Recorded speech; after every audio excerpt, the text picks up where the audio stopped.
రంగారెడ్డి మేడ్చల్ వికారాబాద్ జిల్లా విలేకరులకు 2 రోజుల శిక్షణ కార్యక్రమాన్ని కుకట్పల్లి జేఎన్టీయూలో ముగిసింది. ఈ కార్యక్రమానికి ప్రెస్ అకాడమీ చైర్మన్ అల్లం నారాయణ ఆధ్వర్యంలో జరిగింది. ఈ ముగింపు కార్యక్రమానికి రవాణా శాఖ మంత్రి మహేందర్ రెడ్డి ముఖ్య అతిథిగా హాజరై జర్నలిస్టులను ఉద్దేశించి ప్రసంగించారు. రంగారెడ్డి మేడ్చల్ వికారాబాద్ జిల్లా విలేకరులకు 2 రోజుల శిక్షణ కార్యక్రమాన్ని కుకట్పల్లి జేఎన్టీయూలో ఆదివారం ముగిసింది. ప్రెస్ అకాడమీ చైర్మన్ అల్లం నారాయణ అధ్యక్షతన జరిగిన ముగింపు కార్యక్రమానికి రవాణా శాఖ మంత్రి మహేందర్ రెడ్డి ముఖ్య అతిథిగా హాజరయ్యారు. ఈ సందర్భంగా మహేందర్ రెడ్డి మాట్లాడుతూ ప్రభుత్వానికి ప్రజలకు మధ్య వారధిలా పనిచేస్తున్న విలేకరులందరికీ డబుల్ బెడ్రూమ్ల ఇళ్లను నిర్మిస్తామన్నారు. పాలన కోసం కొత్త జిల్లాల ఏర్పాటుకి విలేకరులకు పాసులు ఉమ్మడి రంగారెడ్డిలకు వర్తించేలా తగిన చర్యలు తీసుకుంటామన్నారు. అనంతరం ప్రెస్ అకాడమీ చైర్మన్ అల్లం నారాయణ ప్రెస్ అకాడమీ ద్వారా విలేకరులకు వృత్తి నైపుణ్యాలను పెంపొందించేందుకు శిక్షణ కార్యక్రమాలు నిర్వహిస్తున్నట్లుగా పేర్కొన్నారు. ఈ కార్యక్రమంలో ఎమ్మెల్యేలు మాధవరం కృష్ణారావు, వివేక్, దిలీప్, శేఖర్ పాల్గొన్నారు. ముగింపు సమావేశానికి ముందు నదులు, జలసంపద, తెలంగాణ ప్రాజెక్టులకై అనేక సమస్యలపై ఓ ప్రముఖ ఛానల్ ఎడిటర్ కట్టా రాజశేఖర్ రెడ్డి, పత్రికా భాష తప్పప్పుల దిద్దుబాటు అనే అంశంపై ఓ ప్రముఖ channel sub desk incharge Chilla Mallesham, Telangana news media అంశంపై కొనతం దిలీప్, సాధించుకున్న తెలంగాణ జర్నలిస్టులతో ప్రత్యేక సవాలు అనే అంశంపై సీనియర్ జర్నలిస్టులు కంఠశాల అశోక్, ప్రింట్ ఎలక్ట్రానిక్ మీడియా పరస్పర అధికారిక అనే అంశంపై బుచ్చన్న అనే జర్నలిస్ట్ ప్రసంగించారు. పలు అంశాలపై సీనియర్ పాత్రికేయులు సూచనలు, సలహాలు ఎంతగానో ఉపయుక్తంగా ఉన్నాయంటూ శిక్షణకు అర్హులైన విలేకరులందరూ పేర్కొన్నారు. శిక్షణకు హాజరైన విలేకరులందరికీ ఈ సందర్భంగా ప్రశంసా పత్రాలను అందజేశారు. ఇవాళ రంగారెడ్డి జిల్లా ఉమ్మడి జిల్లాలో కనీ విని ఎరిగిన రీతిలో ఇదివరకు ప్రెస్ అకాడమీ తరగతులు అంటే 100 మంది వస్తే గొప్పగా ఉండే విషయం. కానీ 500 మంది 2 రోజుల పాటు ఈ శిక్షణా తరగతుల్ని దాదాపుగా 9 క్లాసులని శ్రద్ధగా విని 2 రోజుల్లో చివరి క్లాసు కూడా శ్రద్ధగా ఉన్న సందర్భం ఇదివరకు నేను చూడలేదు. ఎందుకంటే ఉమ్మడి ఆంధ్రప్రదేశ్లో ఏపీ ప్రెస్ అకాడమీ తరఫున తరగతులు పెట్టినప్పుడు కూడా నేను హాజరైనాను. కానీ 100 మందికి మించకపోయేది, 100 మంది లోపలనే వచ్చేవాళ్ళు. కానీ 500 మంది 2 రోజుల పాటు ఈ 2 రోజులు కూడా కలగకుండా గత 2 రోజులుగా ఉమ్మడి రంగారెడ్డి జిల్లాలో పరిధిలోకి వచ్చేటువంటి వికారాబాదు, రంగారెడ్డి, మేడ్చల్ ఈ 3 జిల్లాల నుంచి దాదాపు 550 మంది జర్నలిస్టులు 2 రోజుల పాటు పూర్తి స్థాయిలో నిమగ్నమై ఈ శిక్షణ తరగతులను సద్వినియోగం చేసుకోవడం నిజంగా శుభపరిణామం. భవిష్యత్తు సమాజానికి దిశ నిర్దేశం చూపేటటువంటి మీడియా ప్రతినిధులు ఎవరైతే ఉన్నారో ఈరోజు వాళ్ళు ఖచ్చితంగా ఒక ట్రైనింగ్ క్లాసెస్ తీసుకొని ఒక వృత్తి నైపుణ్యాన్ని పెంపొందించుకునే క్రమంలో ఈ శిక్షణ తరగతులు వారికి ఎంతగానో దోహదపడతాయని చెప్పేసి మేము ఈరోజు విశ్వసిస్తున్నాం.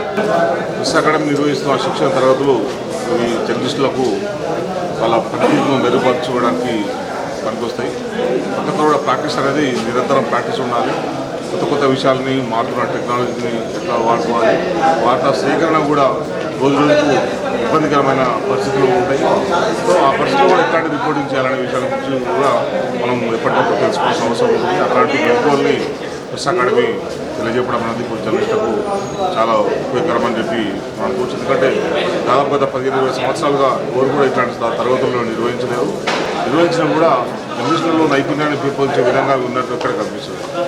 నేను మరి కేటీఆర్ గారు కూడా ప్రోగ్రాం పెట్టి మా హెల్త్ కార్డు కూడా ఇవ్వడం జరిగింది. అదేవిధంగా ఫస్ట్ పాస్ గురించి చెప్తున్నారు. తప్పకుండా మరి తొందరలోనే స్పెషల్గా మీటింగ్ పెట్టి మీ నాయకులను పిలిచి దాన్ని ప్రాబ్లం రాకుండా చూస్తారని చెప్పి కూడా నేను ఆలోచిస్తున్నాం. మనం తెలిసినంత వరకు చాలా జిల్లాల్లో కూడా ఇబ్బంది కాకుండా మా ఎంపీ రమణారావు గారు చెప్పినాం. మనకు కొన్ని జిల్లాలో అయినట్టు తెలుసు. ఇక్కడ కామెంట్ ఉంటే రంగారెడ్డి జిల్లా ఉమ్మడి ఏదైతే రంగారెడ్డి జిల్లా 3 జిల్లాలు ఏర్పడదు కాబట్టి ఆ 3 జిల్లాలో కూడా ఈ 3 జిల్లాలతో పాటు మరి అన్ననారాయణ చెప్పిన ఇంకా కొన్ని జిల్లాలు కూడా మరి చాలా ఒక జిల్లా 4 జిల్లాలు అయినాయి కాబట్టి మరి చిన్న జిల్లాల నుంచి ఒక జిల్లా పోతే వారికి ఇబ్బంది అవుతుందని చెప్పినారు. తప్పకుండా దీని మీద మరి ప్రస్తుతం అందరూ కూడా సహకరిస్తారని చెప్పుకుంటూ మరి మీరు ఏదైతే మరి ప్రెస్ మిత్రులు అందరూ కూడా మరి అన్ని కార్యక్రమాల్లో పాల్గొని అభివృద్ధి విషయంలో కానీ పేదవారికి సహకరించే విషయంలో కూడా మీరు ముందుంటారు కాబట్టి తప్పకుండా మరి ప్రభుత్వం కూడా మీకు సహకరిస్తుంది.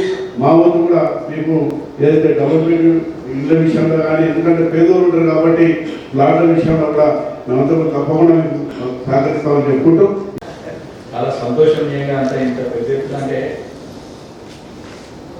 మనము పరివర్తన తీసుకొచ్చినప్పుడే సమాజంలో పరివర్తిస్తారు.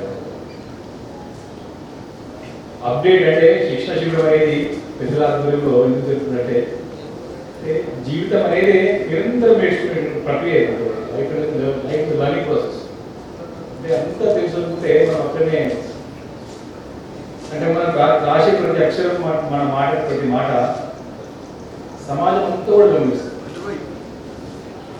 సమాజం అంతా గమనించేటంటే సమాజంలో ప్రభావితం చేసేటువంటి వ్యక్తులు ఖచ్చితంగా చూస్తారు.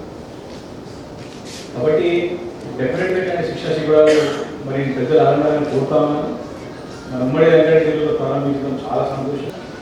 టీవీలు బాగా పెరిగిన తర్వాత ప్రజల్లో మనకి ఇన్ఫర్మేషన్ పోయిన తర్వాత మొత్తం ఈ ప్రపంచంలో అత్యంత విలువైంది